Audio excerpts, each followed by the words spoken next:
सपनों के शहर में अखिलेश, यूपी लाए 50,000 करोड़ का निवेश। क्या निवेश से बदलेगी यूपी की तस्वीर? नमस्कार, प्राइम डिबेट में आप सभी का बहुत बहुत स्वागत है। मैं ब्रजेश मिश्रा हूं। प्राइम डिबेट में हम उत्तर प्रदेश के सबसे बड़े मुद्दे की चर्चा करते हैं और उत्तर प्रदेश में आज सबसे बड़ा मुद्दा है। उत्तर प्रदेश के मुख्यमंत्री अखिलेश यादव आज मुंबई में मौजूद थे और उन्होंने वहां पर एक इन्वेस्टर्स कॉन्क्लेव आयोजित किया, जहां पर देश के तमाम उद्योगपति और तमाम औद्योगिक घरानों के प्रतिनिधि और तमाम इंडस्ट्री के लोग और बॉलीवुड के सितारे भी इस कॉन्क्लेव में जुटे। ये कॉन्क्लेव मुंबई के ट्राइडेंट होटल के रीगल सभागार में आयोजित की गई थी और उत्तर प्रदेश की सरकार का दावा है कि तकरीबन 50,000 करोड़ के निवेश का प्रस्ताव और उसका कॉर्पोरेशन बॉन्ड यूपी सरकार ने उन उद्योगपतियों के साथ, उन फर्मों के साथ, उन कंपनियों के साथ साइन किया है, जिसमें सबसे बड़ा प्रस्ताव तकरीबन 1500 करोड़ रुपए का मैन्युफैक्चरिंग यूनिट लगाने का एलजी कंपनी का है। तो यूपी सरकार का दावा है कि ये सम्मेलन, ये कॉन्क्लेव बहुत सफल रहा है और निवेश के तौर पर मुंबई में एक दिन के भीतर ऐसा कॉन्क्लेव करके इतनी बड़ी तादाद में निवेश लाना उत्तर प्रदेश की साख को दिखाता है, ऐसा सरकार का दावा है।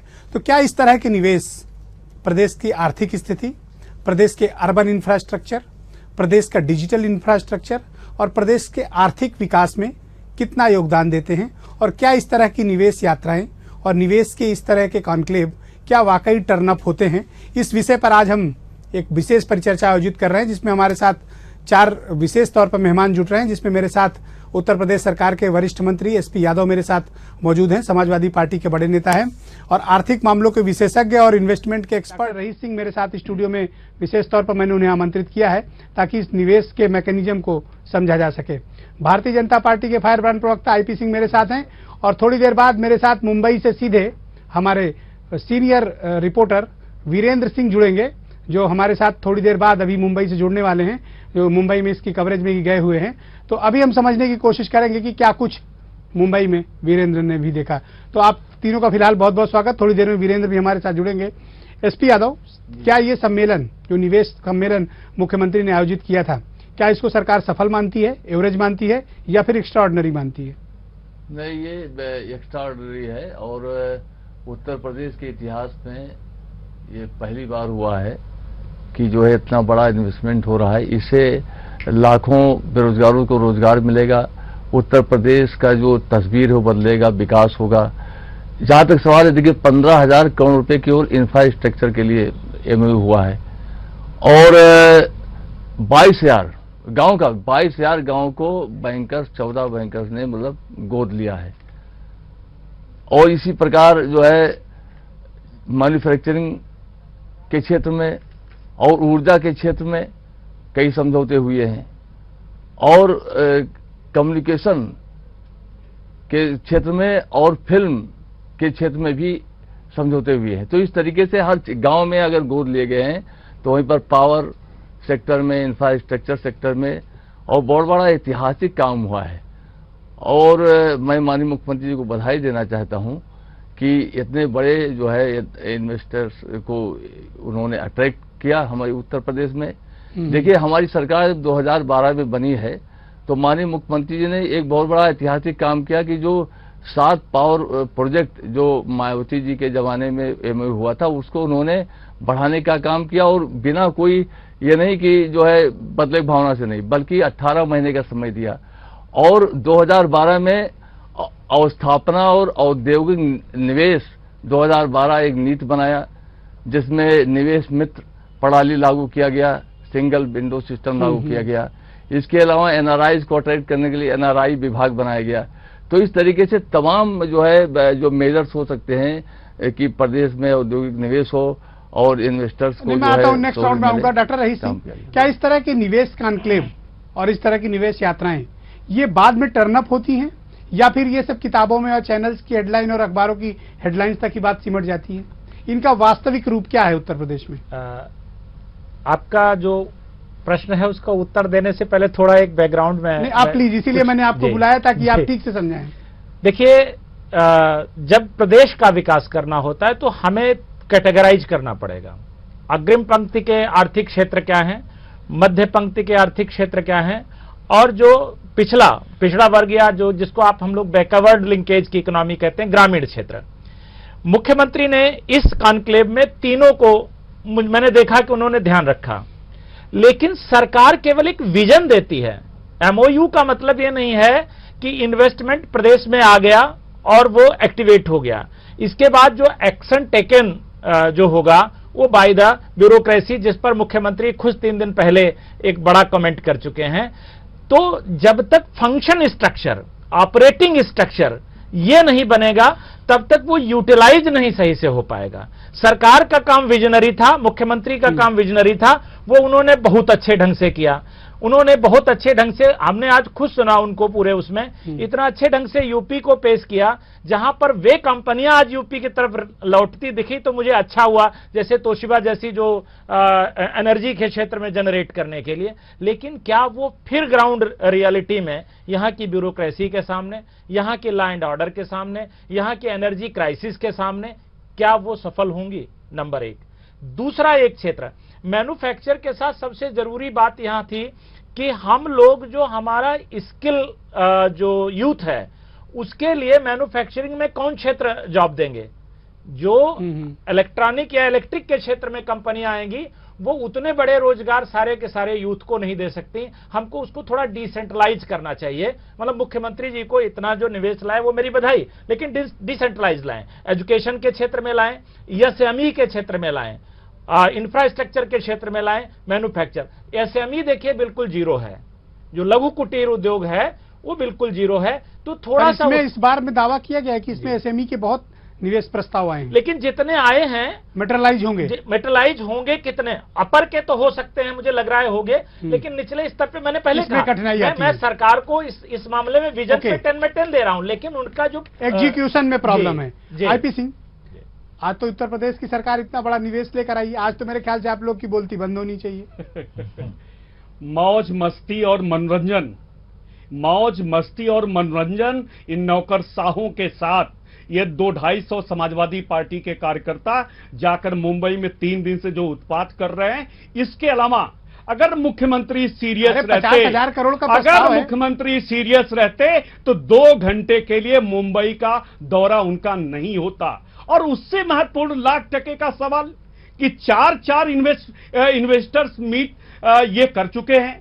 पिछली 12 जून 2014 का 54,000 करोड़ का इन्वेस्टर मीट इन्होंने न्यू दिल्ली में किया, उससे पहले उन्होंने आगरा में किया और फिर लखनऊ में किया। उत्तर प्रदेश की जनता जानना चाहती कि कानपुर जो मैनचेस्टर कहा जाता है, कानपुर के बारे में क्या आपने ये तय किया कि इसकी जो गरिमा है 24 घंटे हम बिजली उपलब्ध कराएंगे?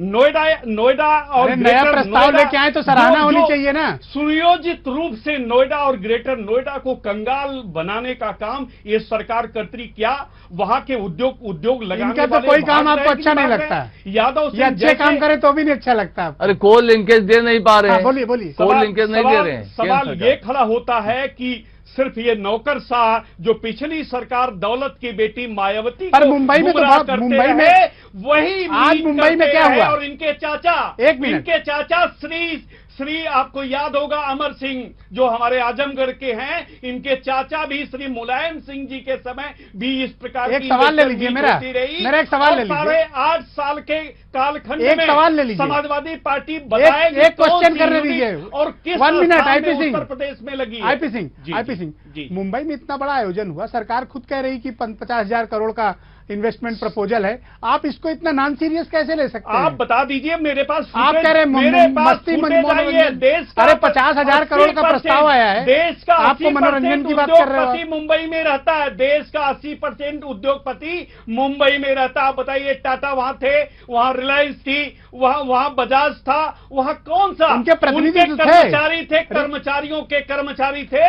और फिल्म इंडस्ट्री जिनको उत्तर प्रदेश के मुख्यमंत्री लगातार फायदा पहुंचाने का काम करते रहे, यहां तक कि फिल्म इंडस्ट्री के कोई हीरो हीरोइन तक भी दिखाई नहीं देते। छोटे मोटे जो स्टोरी राइटर हैं वो उनकी जरूर कहीं न कहीं फोटो दिखाई देती है। और जो सबसे बड़ी बात, ट्राइडेंट में जो करोड़ों करोड़ रुपए आ रहा हूं दूसरे राउंड के लिए, उसमें ज्यादातर समाजवादी पार्टी के लोग, उत्तर प्रदेश के लोग जाकर बैठे हुए हैं। एसपी यादव उड़ाया गया उत्तर एसपी प्रदेश यादव, का, और मुझे सवाल करने की जरूरत नहीं है, किया जा रहा है। इनके आरोप ही सवाल हैं, जारी रखिए, आप बोलिए। आईपी सिंह ने बड़े गंभीर आरोप लगाए। देखिए मिश्रा जी, पहली बात तो ये बता दूं आईपी सिंह जी को, पिछली जब बता रहे हैं कि 2 करोड़ अंडा पिछली उत्तर प्रदेश में जो हमारी गन्ना ज्यादा होता है। बोलने देंगे, एनसाइक्लोपीडिया से लेकर आपने कह दिया। ओके, तमाम देखिए स्थानों पर ये तो देखिए और दुनिया में देखिए बीजेपी के लोग जो है फ्रस्ट्रेट हो गए हैं। आप दूसरों को ही बोलने दें। भारतीय जनता पार्टी ने आईपी सिंह, बीजेपी के लोग फ्रस्ट्रेट हो गए हैं। अरे तो झूठ बोलने वाले चालू पार्टी यही है। आप जवाब दीजिए, पॉइंट बाय पॉइट जवाब दीजिए। एक वर्ष रह गया है यादव जी, पिछले जो हमारी सरकार थी, कर रहे हैं घूम कर, ये कह रहे हैं 1 मिनट आईपी सिंह, देश में उत्तर प्रदेश की छवि बनाने के लिए अरबों रुपए आप बोले चले जा रहे हैं, बोले दूसरों को मौका दीजिए। एसपी यादव कंटिन्यू, देखिए जवाब हमारी जब आराम से जवाब दीजिए। नेताजी जब मुख्यमंत्री थे 2003 में हुए थे, तो 2004-5 में 30 बड़ी बड़ी चीनी मिलें लगाई गई थी। जो सिंह साहब कह रहे हैं कि मतलब क्या किया, 30 बड़ी, बजाज की एशिया की सबसे बड़ी चीनी मिल हमारे बलरामपुर जनपद में इतई मैदा में लगी, बीसीएम ने लगाया, तमाम कंपनी ने लगाया। तो इस तरीके से इन्वेस्ट हुआ उस सरकार में भी और इस सरकार में भी। अच्छा देखिए एसपी यादव, एक बड़ा गंभीर प्रश्न आईपी सिंह ने उठाया कि इन्वेस्टमेंट के नाम पर वहां साहब मौज मस्ती मनोरंजन के लिए गए थे और 2 घंटे कह रहे हैं मुख्यमंत्री ने दिए हैं। देखिए साहब मिश्रा जी, जाकी रही भावना जैसी पर मुहूर्त देखी तैसी। ये बीजेपी के लोग, ये मौज मस्ती वाले हैं। तो आपके अच्छे काम भी नहीं पसंद आते। बीजेपी वाले जो है मौज मस्ती वाले, इनको पूछना जो नमामि गंगे योजना जो है 1.5 साल इनकी सरकार हो गई, उसमें केवल झाड़ू लेकर झाड़ू जो है पकड़ा दिए। पार्टी के मैं पूछना चाहता हूँ नमाम गंगे योजना का क्या हुआ? मुंबई में उत्पात आपने वहाँ के ये आप जो है कोल लिंकेज नहीं दे रहे हैं। समाजवादियों ने उत्तर प्रदेश से प्रधानमंत्री जी जीत कर गए और कोल लिंकेज नहीं दे रहे हैं। डॉक्टर रहीस सिंह, 1000 किलोवाट 1000 मेगावाट बिजली जो है जो हमारा कोटा है उत्तर प्रदेश का, वो ये नहीं दे रहे हैं। 1000 मेगावाट जो कटौती कर रहे हैं। 1 मिनट तरीके से केंद्र सरकार डॉक्टर रहीस सिंह, नहीं कर रही है। 1 मिनट आप 8 घंटे तो आईपी सिंह, इस बहस को आप लोग आपस में मत करिए, बहस का एक तरीका है कंडक्ट होने का। डॉक्टर रहीस सिंह, इस तरह की कॉन्क्लेव को, इन्वेस्टर्स कॉन्क्लेव को क्या हम लोग सीरियस माने? नहीं, मेरी समझ से तो सीरियसली लेना चाहिए, क्योंकि अगर हम ये प्रदेश के स्तर पे या जहां मुंबई एक हमारा कारपोरेट हब या देश की राजधानी है आर्थिक, तो हम अगर इस तरह की कॉन्क्लेव को इस स्तर पे सीरियस नहीं ले सकते, तो इंटरनेशनल स्तर पे जितनी कॉन्क्लेव होती हैं फिर हम मान लें कि वो एक इसी तरह का एक टी पार्टी है। देखिए सरकार, उसका हेड जहां कहीं भी जाएगा तो वो होटल में नहीं तो गंगा के किनारे या किसी नदी के किनारे कॉन्क्लेव नहीं करेगा, सीधी सी बात है। नहीं, अगर समाजवादी पार्टी के नेता कार्यकर्ता गए हैं तो इनके पेट में दर्द हो रहा है। देखिए नहीं, अब वो तो राजनीतिक पूछूंगा का मामला, लेकिन मेरी समझ से वहां पर मुख्यमंत्री को अपना एक विजन पेश करना था।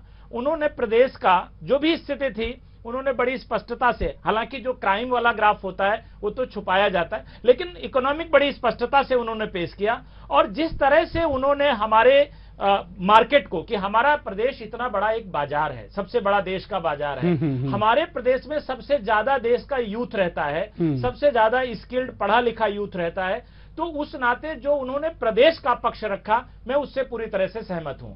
ये अलग बात है, जैसे बार बार जो अभी आईपी सिंह ने कहा था, आरोप लगाया, वो डॉक्टर के लिए रोकता हूं। मुंबई से हमको वीरेंद्र सिंह का लिंक मिल गया है। वीरेंद्र इस वक्त मरीन ड्राइव पे मौजूद हैं, होटल ट्राइडेंट के बाहर। वीरेंद्र, सबसे पहले तो मुझे आप ये बताइए कि ये कॉन्क्लेव कैसी रही, इसका आउटकम क्या रहा और कितना इन्वेस्टमेंट प्रपोजल आया और वहां किस तरह का माहौल था, और उत्तर प्रदेश को लेकर खासतौर पर जो उद्योगपति हैं उन्होंने किस तरह का उत्साह दिखाया? वीरेंद्र।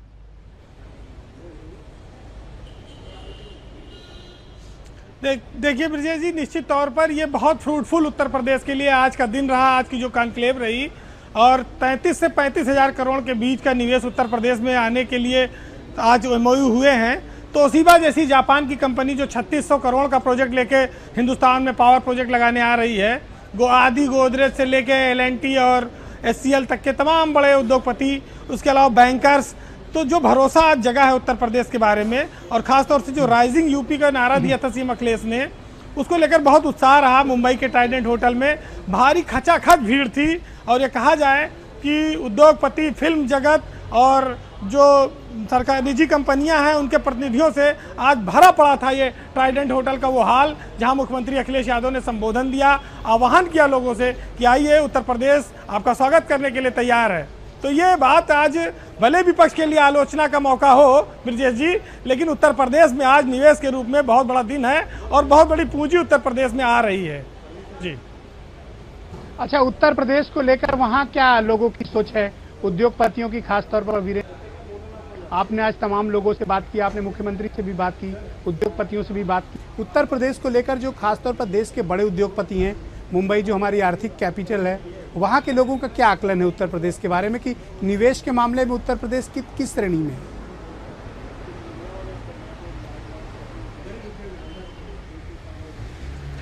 देखिए, उत्तर प्रदेश की ब्रजेश जी एक तरह से कहा जाए आज धाक जम गई है। उत्तर प्रदेश के बारे में अभी तक जो समाचार के माध्यम से, टीवी चैनलों के माध्यम से लोग सोचते थे, समझते थे, वहाँ पर एक्सप्रेसवे बनेगा, 5 शहरों में मेट्रो चलेगी, इस तरह का कोई सीएम दावा नहीं करता था आकर मुंबई में। मुंबई आधुनिक नगरी है और बहुत आगे है उत्तर प्रदेश से, लेकिन उत्तर प्रदेश जिस तरह से अन्य प्रदेशों को पिछाड़ कर विकास की दौड़ में एक्सप्रेसवे के माध्यम से, मेट्रो के माध्यम से आगे जा रहा है, और हमारे सीएम जो है वो फर्राटेदार अंग्रेजी बोलते हैं, वो देश विदेश के प्रतिनिधियों से अच्छी वार्तालाप कर सकते हैं, उनके मंत्रियों ने भी इस तरह का अच्छा संवाद किया, तो यूपी की छवि निश्चित तौर पर अच्छी बनी है।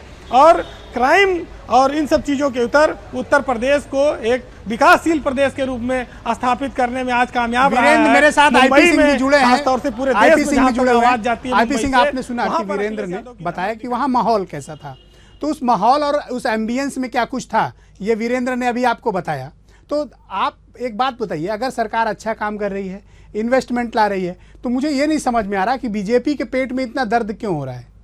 देखिए, इन्वेस्टर मीट तमिलनाडु में होती है और 1 लाख करोड़ के इन्वेस्टमेंट की बात जयललिता जी करती हैं, और वो कहती हैं बड़े साफ साफ कि माइक्रो इरिगेशन सिस्टम जो हमें ले आना है, जो हमारा 1 लाख करोड़ का हमारा टारगेट है, हम उसमें 100% सब्सिडी देंगे।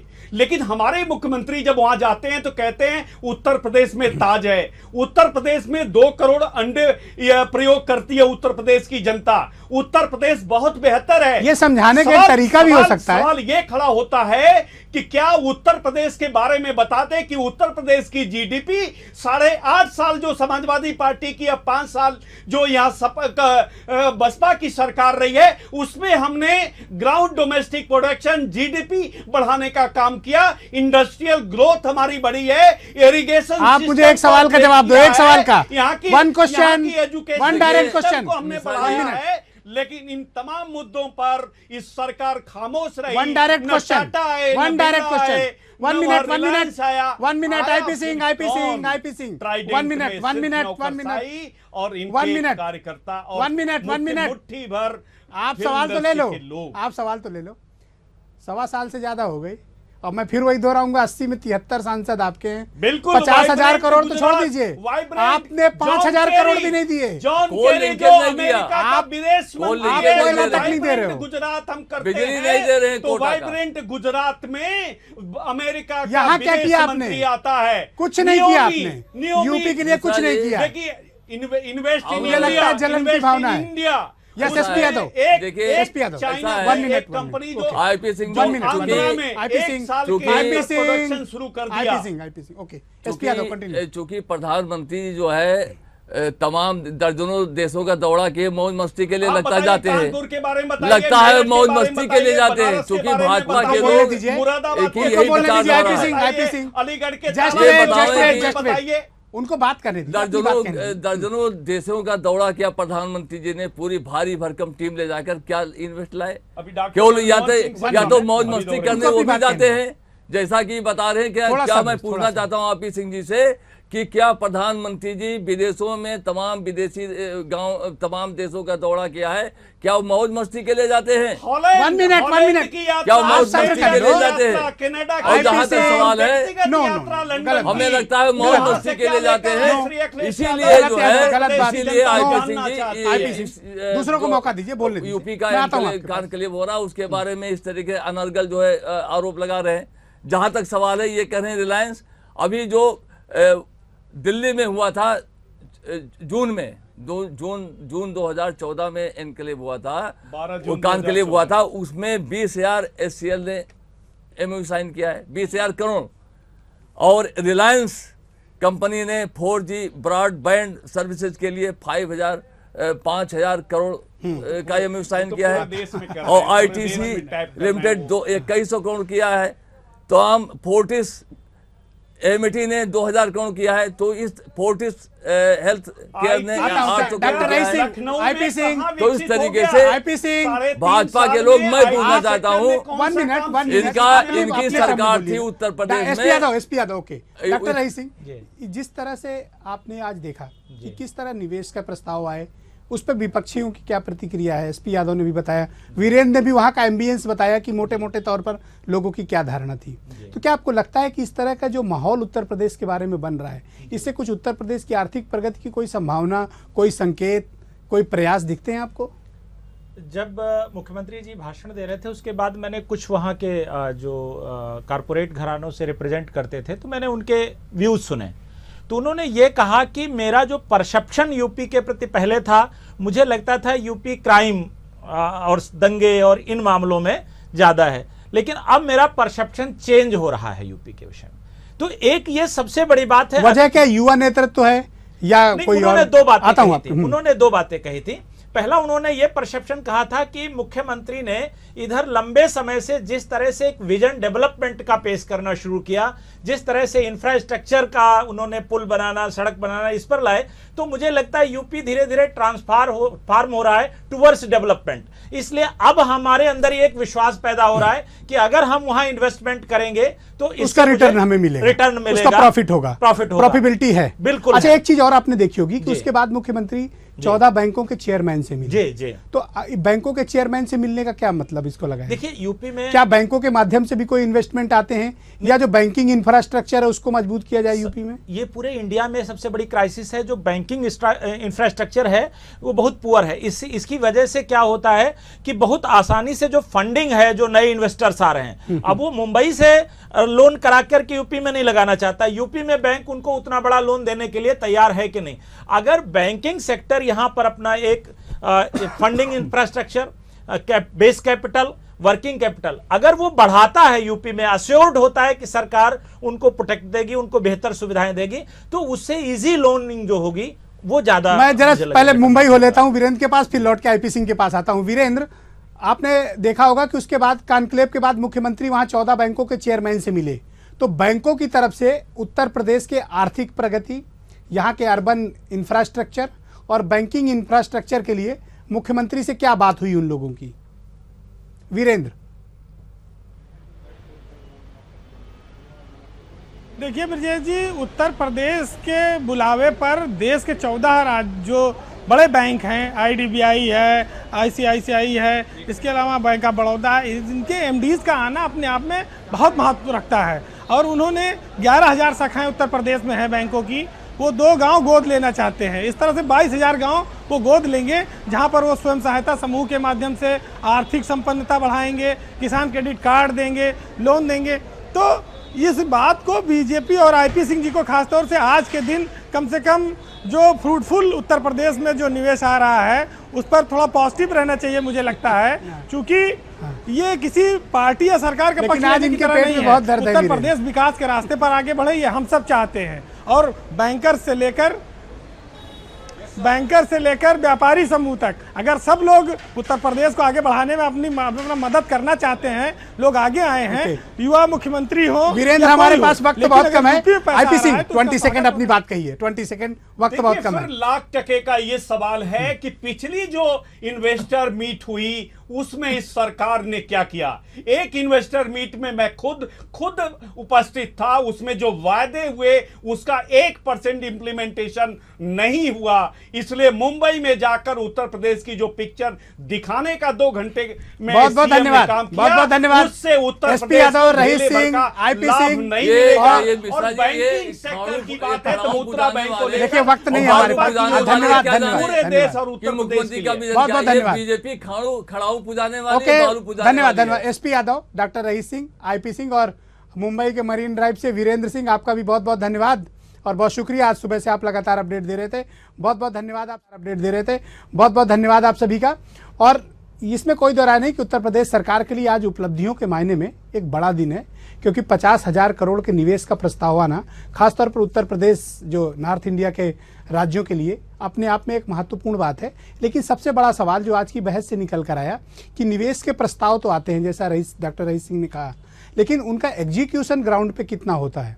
और खासतौर पर जो एमएसएमई सेक्टर के उद्योग हैं, जिनसे मासेस को काम मिलता है, बहुत लोगों को रोजगार मिलता है, बड़ी मात्रा में लोग लाभान्वित होते हैं, क्या वो उत्तर प्रदेश में अपनी जड़ जमा पाएंगे? क्या बैंकिंग इंफ्रास्ट्रक्चर यहाँ इंप्रूव होगा? क्या उत्तर प्रदेश की आर्थिक प्रगति में इस तरह के निवेश सम्मेलन फायदेमंद होंगे?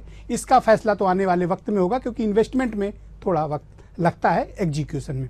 बहुत बहुत धन्यवाद आप सभी का मेरे साथ इस कार्यक्रम को देखने के लिए।